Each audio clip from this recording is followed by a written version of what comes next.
Okay, so I'm going to start looking at each shape. I'm not going to outline the rhino because he's no longer a rhino. He is a series of shapes because that's what cubism was. They reduced the real world into shapes. And while I'm doing this, I'm thinking, how am I going to paint? Is that shape feasible to put paint in? And if it's not, I've just found one now. That shape was divided into two. You see that line? But that's going to make that a very awkward. So I'm going to just rub that line out. Okay? And I'm going to go through the whole thing, reducing it to shapes. And this one I've actually got points. Can you see how you can use the same image and yet get so many different paintings from the same image? Is there any consistency about the size of each of the shapes? No. So you can have small shapes and... You want small and big shapes. You can decide, because really there are no rules. So you know how I said you could decide to have big shapes in the background and really break the rhino up into small shapes. Because on that one, they're all very similar size.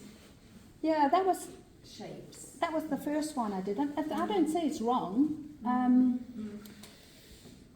It's how easily do you want the animal to be viewed?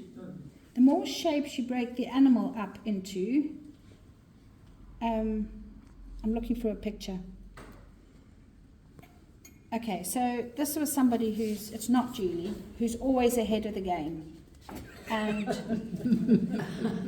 she sent me that last night and said, oh, I can't stop thinking rhinos. Okay. You still want to be able to read it as a rhino, don't you? I feel... Even if his head is that yes, distorted. Yes. His eyes at that end of the paper, you still want to read it as a rhino. I think so. But you don't have to, because if you look at some of Picasso's work, he has an arm up there and a foot down here.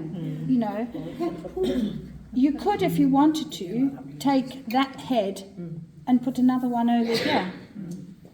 It's entirely up to you. I've kept it as simple as I can for this first one. Next project is we're doing a still life for our next project, so we're going to cubis it. A male model? A still life. Unless you'd like Vic to come and model.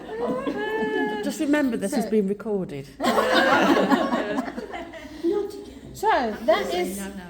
Does everybody understand where we're going, or is it still as clear as mud? Well, we can ask if we You get can ask. Yeah. And it's in pencil.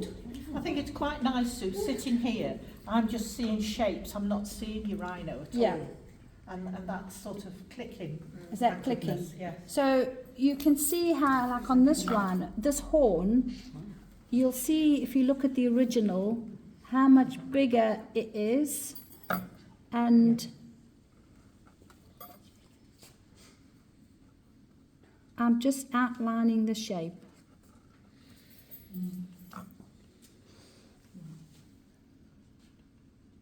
And I've put circles in it.